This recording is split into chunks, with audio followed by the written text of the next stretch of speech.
Good afternoon po. Good afternoon. Good afternoon.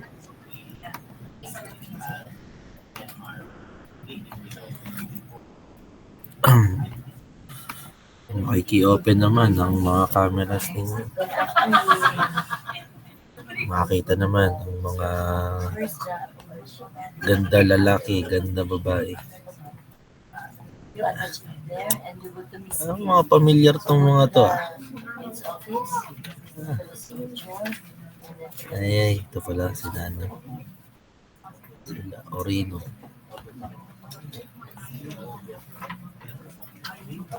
O6. Ay, O6, O5 nga kayo, di ba? O5. Sino mga nandito? Meron pa ba dito hindi pa ako naging instructor? Never pa. Parang meron pa nga.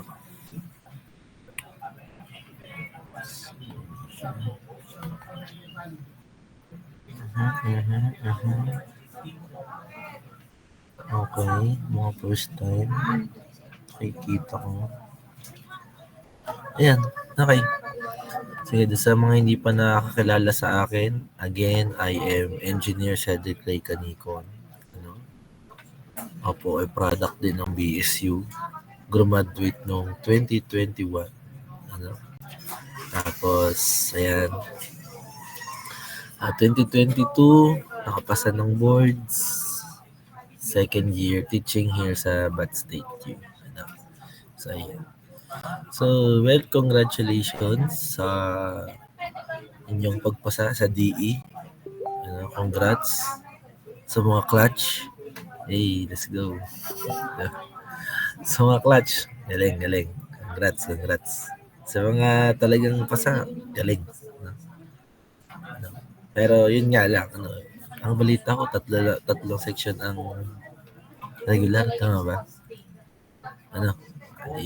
Ganyan talaga, mga pare. Nadanasan ko na din yan. Huwag kayo mag-alala. Kahit naman ako, nakaramdam din ng hindi pagpasa. Hindi din nakapasa. Tiwala lang. Makakagraduate din naman. Nakagraduate din naman ako. Nagtuturo na din, di ba? Ganun lang. Pag bumagsak, huwag iiyak. Hanap ka ng kapwa, bagsak. Di ba? Tapos magsama kayo ngayon sa sama kayo ngayon, petition. Pre, bagsak ka ulit. Oo, pre. Sige, petition tayo. Ganun lang. Di ba? Chill-chill lang kayo. Siguro, lahat naman gagraduate eh. Lahat naman makakapag-boards. Di ba? Okay lang yan kung hindi ka pinalad ngayon. Malay mo, di ba? Saan ba, kunyari SRB or termo, kunyari termo. Malay mo, sa second take mo, di ba? From 5 to 1.25. Ay, grabe. Di ba? Mastery. Ganun yun eh, no? Na-master mo na yung termo. The comeback is real, di ba? Para pag nag-termo to ka, mahirap din kasi yung nakapasa ka nga, true luck, di ba? Parang mahirap yun. Kasi paano kapag nag-termo to ka, di ba? Mahirap yun kasi, kunwari, hindi ka maalam talaga magbasa ng mga cycle. Di ba? Problema yun eh, yung mga cycle, di ba? Yan yung mga problema. Sasaba ka sa termo to, napakadaming cycle mo. Okay lang yan kung doon man kayo kung saan mo subject.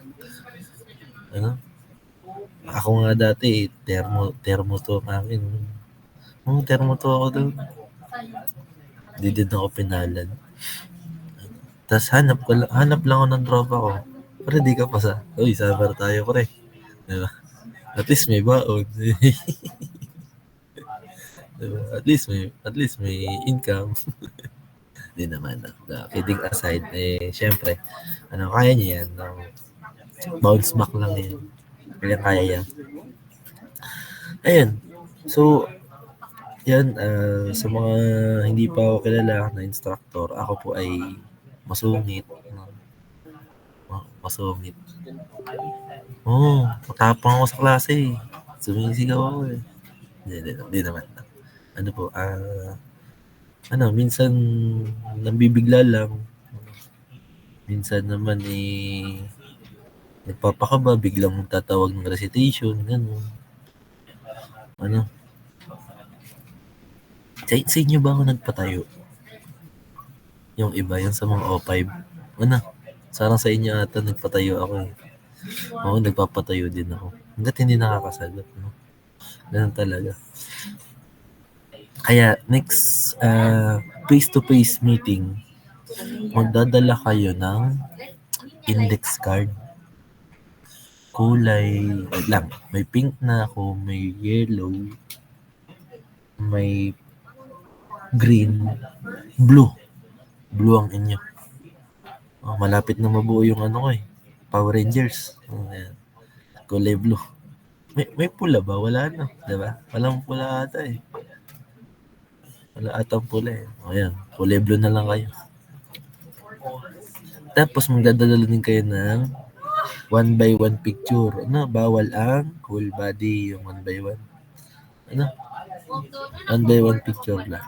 1 by 1 picture. Yung ganito lang. Ito lang. Ayan. Okay? Huwag naman yung ito, pababa ha. Ito lang. Okay.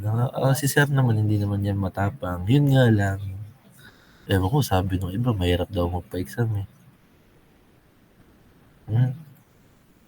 Mali, sabi nung iba. Ba't nandito yung iba kong estudyante? Diba? Nandito nga si Hoson eh. Diba? Clutch yun eh. Clutch gaming yun eh. Bakit clutch gaming? Kasi, di ba nag-removal yan na Hoson na? Nag-removal yan. Basic na class. Ibig sabihin, doon siya tumama. Ayan. Ganun. Pagka deserving namang pumasa, papatayan. Kahit removal. Kayo mag-alala. Kwento ko lang. Nung college din ako. Madalas din ako mag-removal. Pero wala akong removal na ibinagsak. Kaya, laging clutch. Ganun na lang. Kunyari, kung removal, chance nyo pa yan. Huwag na kayong tatamadin pagka removal. Aral lang. Kaya pa yan, may pag-asa pa. Pero syempre, tapos na naman yung DE. Baka naman kasi dito, may mga naka-enroll. Wala pa palang DE, hindi pa pasa. Umamin na. At sayang kasi ang record. Sayang ang record ninyo. Kayo ay nagtatagal pa sa klase. Hindi naman pala kayo pasa sa DE. Edi magsabi na agad sa akin. Ayan. Okay. So sige, start na yan ng ating discussion. Syllabus muna tayo. Lagi naman basic. Okay, we have here the course title, Advanced Mathematics for ME. Course code ME404. Prerequisite ay Math 404. Advanced Mathematics, di ba? Kung papakinggan mo, parang, di ba, sobrang lupit. Advanced na eh. Pag-advanced mathematics kasi, sakop pa niyan yung algebra. Sakop pa niyan yung iba pang calculus. Kaya, hindi dapat kinakalimutan ang mga nakaraang math. Kasi, di ba, naipasa nyo na yan. Ibig sabihin, ang gagaling na ninyo, di ba? Alam na alam. Kunyari, tanungin ko si Palogme. Kunyari, tanungin ko, what is the integral of sin x? Diba? Masasagot niya. Diba? May mga ganun eh. Impulsive na nga no? Pagkagising mo, sin x. Integral na sin x. Alam na agad yung sagot. Diba? Mga ganun estudyante. Diba? So, ganun dapat pagdating sa advanced mathematics kasi hindi natin masyadong gagamitin yun. Oo. Di mag-alala. Chill muna, chill sa mga sauluhin na gano'n. May sasaulay formula pero minimal. Ano ang advanced mathematics para kay sir? Para kay sir, madali na nakakatamad. Iyan. Kakaiba, no? Hindi siya mahirap, pero mabalis isolve. Hindi ganun. Baligtad. Madali siya, pero nakakatamad. Ang dami niyong isosolve dito. Kaya dapat yung calculator niyo sa ulo niya. Maganda nga yung pud-pud na yung mga calculator. Yung mga ganun namang calculator, yung pinagmanahan pa sa mga huling nag-board exam. May mga ganun kami. Yung calculator wala ng number. Di mo nakita nasan ba yung AC, nasan yung delete. Di ba? Yung mga ganun. So, sobrang sa ulo na yung calculator. Kasi ganito yan. Pag mabagal ka sa almat, mag-calcu, mag-store, lugi ka. Sinasabi ko na, lugi ka. Pag matagal ka, no, yung sulat mo, pa isa-isang, ay, wala yan.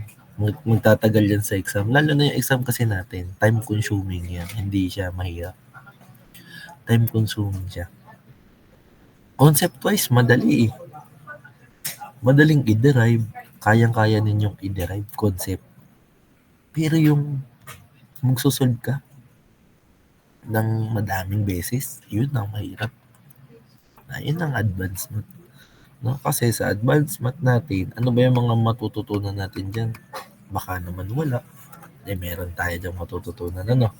Sabi dito sa advanced math, this course provides topics which are introduced to those branches of post-calculus mathematics. Ano? Post-calculus mathematics na. Diba?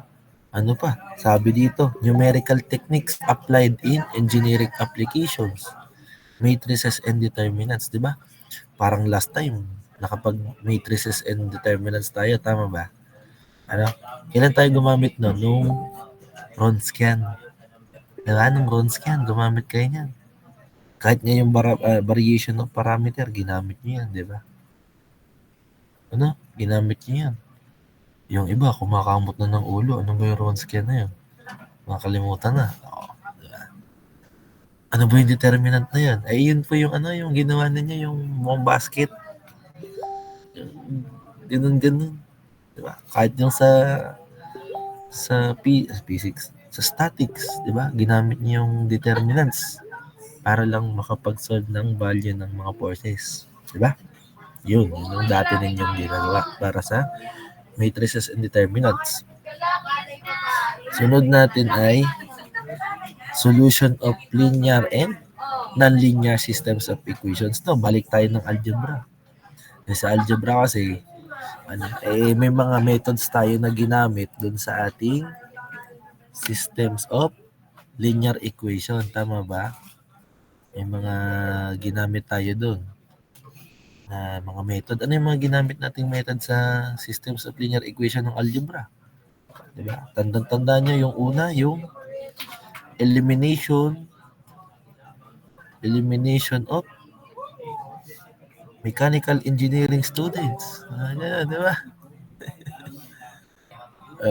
Tapos yung isa, yung substitution for a new course. Diba? Ganun eh, no? Hindi naman na. Tuloy nyo lang yan. Yan yung mga ginamit natin dati. Pero ngayon, iba na yung gagamitin ninyo. Mas madami. Mas madami ng technique. Yun yung nagamit na ng mga matrix tsaka determinants. No? Sunod natin, root finding. Ay, master to last year, last sem. Diba? Last sem, kumukuha kayo ng auxiliary roots. Tama ba? Ayan, meron ulit tayo root finding pero iba na yung technique. Na hindi na mga factoring, hindi na completing the square, hindi na po kung anumang method yung ginamit ninyo. No? Tapos, yan, babalik na tayo sa curve fitting, interpolation, numerical differentiation, integration, and ang paborito nating solution to ordinary differential equation. Di ba? Yan yung mga topics natin, dating mga mathematics courses natin, di ating babalikan lang. Pero, iba na yung ating gagamitin na method. Ano? So, for criteria, assessment ng ating subject, we have 25% for the midterm examination, 25% for the final, 20% problem sets, dalawang problem set. At meron kayong 30% for quizzes, dalawa din quizzes. Ano? So, ako, sinasabi ko na sa mga estudyante ko, wag nang magtinginan, wag nang magkopyahan, wag nang magngitian. Na parang hindi nagkakausap sa after ng exam. Diba? Alam nyo, yun yung sayang eh. Nakikita ko naman may progress eh. Diba? Parang last sem may nahuli sa atin. May nahuli sa kasama natin. Nakita ko yung assessment na iba, okay naman. Kaso nga lang, nahuling cheating ng proctor. Kaya ko ako sa inyo, wag na kayong magtinginan, wag na kayong magngitian. Mag-focus kayo sa papel ninyo, huwag kayong tumingin sa iba. Yung iba, tawa pa ng tawa pag nag-exam, wala namang nakakatawa. Maigi kung pinapagawa kayo ng joke sa exam, hindi naman. Di ba? Wag na lang gumawa ng mga kakaiba, mga takaw tingin, gano'n, di ba? Nami-mistaken kayo as cheater. Hindi naman. Sayang. May improvement nakita ko Sayang yun. Kaso nahila ng 0%. Bakit nga ba? Nahila? 0% kasi, ganito yan. Iba ang 0 sa 0%. Diba? Pagka kasi 0, may percentage pa yan. Meron kayong base 50. Meron pa kayong 50%. Kunyari, 0 ka sa midterm exam, may 50% ka pa. At yung 50% na yun, kunin mo yung 25% nun, yun yung i-add sa grade mo. Yun yung i-add sa grade mo. Di kagaya ng 0 ng cheating. Pag cheating, 0% ka na automatically, your midterm exam is 0% na. Magiging ceiling grade mo ngayon? 75 na lang. Diba? 75, alanganin na yun. Stress na yun Diba? Wala na. Mahirap umabol. Pagka gano'n. So please lang wag na kayong mag-chikahan sa exam. Okay, so we have here your ILOs, intended learning outcomes. Okay.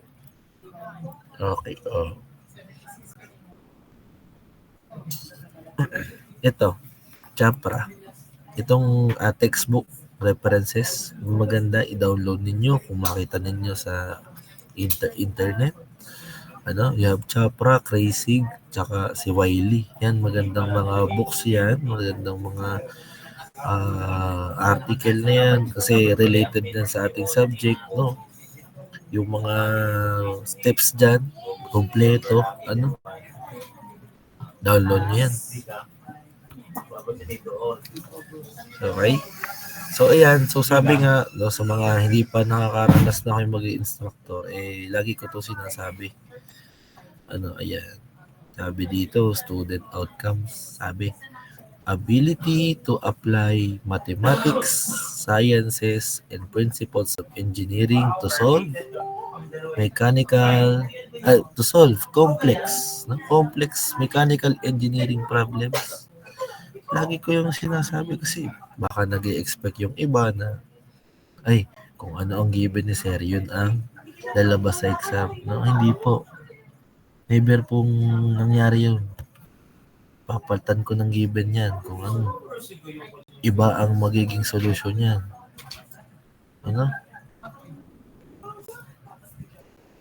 Kaya huwag kayong mag-expect na yung in-example ko yun na yung lalabas sa exam.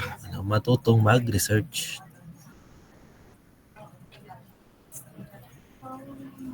Okay? So ito, grading system. Kung kaya ninyong makauno, go lang. Ano?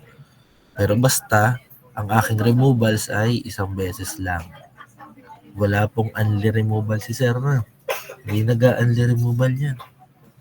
Pagka bagsak, sa removal, bagsak. No? Pasa. Diba? Laging ganun lang. Kung deserving ka, go. Diba? Kung hindi, edi sayang. No? Wala kang natutunan eh. Okay lang yun. Bawi ka next sem. Diba? So, last sem nga, nung second,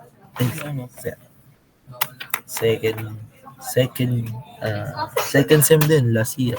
O may naka 1.25 din naman sa akin. Hindi ko kaya. 1.25. Diba? So ito, yan, class policy, no?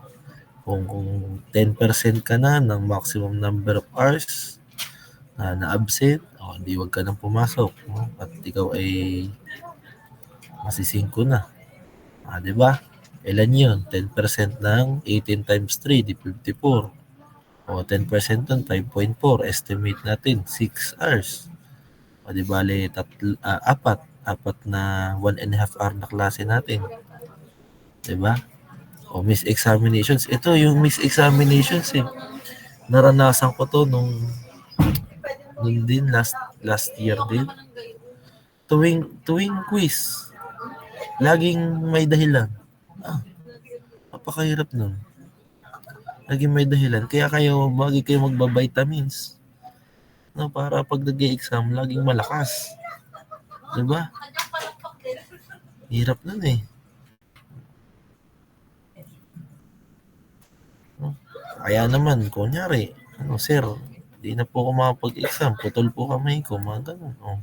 Valid pa rin yun. Diba? Valid yun.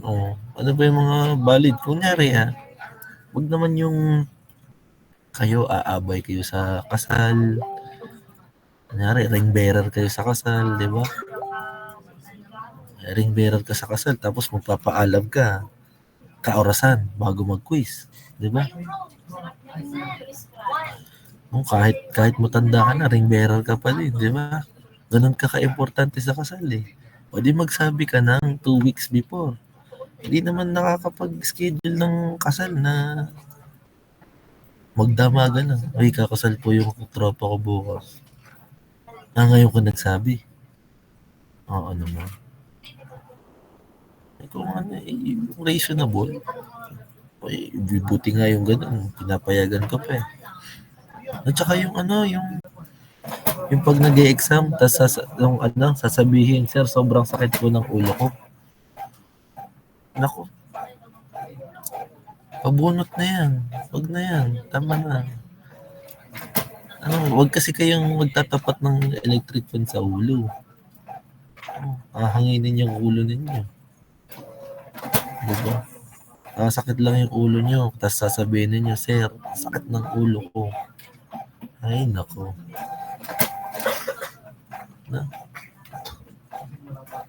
Basta mag-provide ng medical certificate. No? Academic dishonesty. Ito, dropping, no? Dito sa mga ayaw po akong mag-instructor o kaya naman ayaw mag-admit ngayon, mahaba pa, mahaba pang inyong panahon. Pwede na kayong magsimulang magpa-drop. Magpa-drop na. Hindi ko naman inoobliga na kung ayaw dito ay di huwag.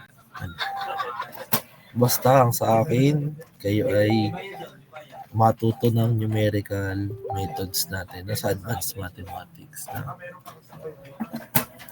Yan, other course policies and requirements. Students must attend the classes regularly in their face-to-face as well as the online classes. Activities are distributed to the students for the enhancement of the understanding in the topics presented. It is not encouraged to absent any scheduled classes. Prohibited acts like entering the school sober. Ay, Diyos ko po. Ganun pumasok, pagkikilasing. Nagsuka ka pa sa classroom. Diyos ko. Huwag na. Using of drugs. and others are not tolerated in the class. Ano? Tapos ito yung mga topics natin. Siyempre, alam ko naman na gustong-gusto niyo nang mag-discuss, di ba? Gustong-gusto niyo nang mag-discuss. Ramdam ko na yung mga nakahawak na nga agad ng calculator eh. Si ano? Sino ba itong nakahawak na ng calculator? Ramdam ko, si class rep ata, nakahawak na ng calculator eh. Di ba? Ready na for the class. No? Tayo lagi tayo naka-calculator. No? Sanayin nyo na nagka-calculator dito. Okay. So yan, numerical methods. So weeks 1 to 2. So meron tayo dyan introduction sa numerical methods. Accuracy, errors. No? Hindi ko na masyadong papaka-discuss yung discrete algebra. Week number 2, numerical analysis in engineering. Taylor series. Yan, mga napapangiti pag mga Swiftie. No? Taylor Swift, sir. Taylor Swift. Tapos, focus kasi. Gusto daw yung Taylor series. Ano? Next natin. Matrices. Review of matrices. Review lang ha. Tapos, operations, vectors, determinants, and ranks. Ano? Na mga matrices. Okay, and then week number 5, actually this week number 5 ay yung ating quiz number 1. Okay, sa mga magtatanong, sir, kapag po ba quiz week, magkaklase pa po ba tayo doon sa ating online? Yes po, magkaklase pa din tayo sa ating online. Pero, kagaya nito yung situation natin na Friday pang inyong face-to-face, di ba? Kung Friday ang face-to-face mo, hindi po kayo, hindi po isasama yung diniscuss nung online class dun sa quiz ninyo. Naging ganun. Okay. Tapos, solutions to linear equations. So, we have here Cramer's rule. Ito yung una kong hindi ko alam kung na-introduce ko na sa inyo to. Meron tayo dito Gaussian elimination, Gauss-Jordan, Gauss-Jacobi ata yun, tapos Gauss-Seidel. Okay, and then weeks 7 to 8, you have the roots of equations. Incremental search, bisection method, false position, Newton-Raphson method, second method. Madami ang topic na yan. Halos 10 yan for midterm. Kaya yung midterm natin, mahati yan sa dalawa. Part A at Part B. Yung Part A natin, ayun yung face-to-face exam. Tapos yung next part ay online. Online yung exam. Sa midterm. Then next natin. And I mean, sa period of study nga, yung second sem, Hindi. Yung academic year. Okay. So next natin ay midterm exam, week 9. Tapos week 10, interpolation and least square approximations. Sunod natin ay curve fitting and optimization. Week number 12, numerical differentiation, finite difference methods. So meron tayo dyan forward, backward, and central difference. So differentiation na yan. And then week 13, dapat yan ay quiz number 2. Week 13 ay quiz number 2. Week number 14, numerical integration methods, yun yung trapezoidal rule and Simpson's 1/3 and 3/8 rule. Week 15, solutions to nonlinear equations. And week 16, numerical solution to ordinary differential equations na using Euler method. Dadagdagan ko pa yan, baka maglagay tayo ng modified Euler method tsaka Runge-Kutta method. Okay? So yan po yung ating mga topics, no? Sa mga magtatanong, pwede na po kayo magtanong ng mga gusto niyo i-clarify, mga requirement, yung mga gusto sabihin. Meron po ba? Yes, Mason. Sir, ano pong size ng yung blue na index card? Ay, oo nga pala. 1.8. 1.8 index card. Kulay blue. Hala. Yeah, thank you, thank you. Sino pa may tanong? Wala na. O, sige, balik tayo ng 4:30 for the discussion natin, ha? 4:30 discussion. Thank you.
Hello. Ayun. So, yun, pasensya na, no? May aayusin lang ang mga document na kailangan lang naman ipasa. So, okay lang ba na next meeting na tayo mag-discussion? No? Sa ano na lang tayo, next week na lang tayo mag-discussion. Ano? Okay? Okay lang po ba yan? Next week na lang tayo mag-discussion para yan, tuloy-tuloy na lang din yung ating usapan. Ano? So, may kailangan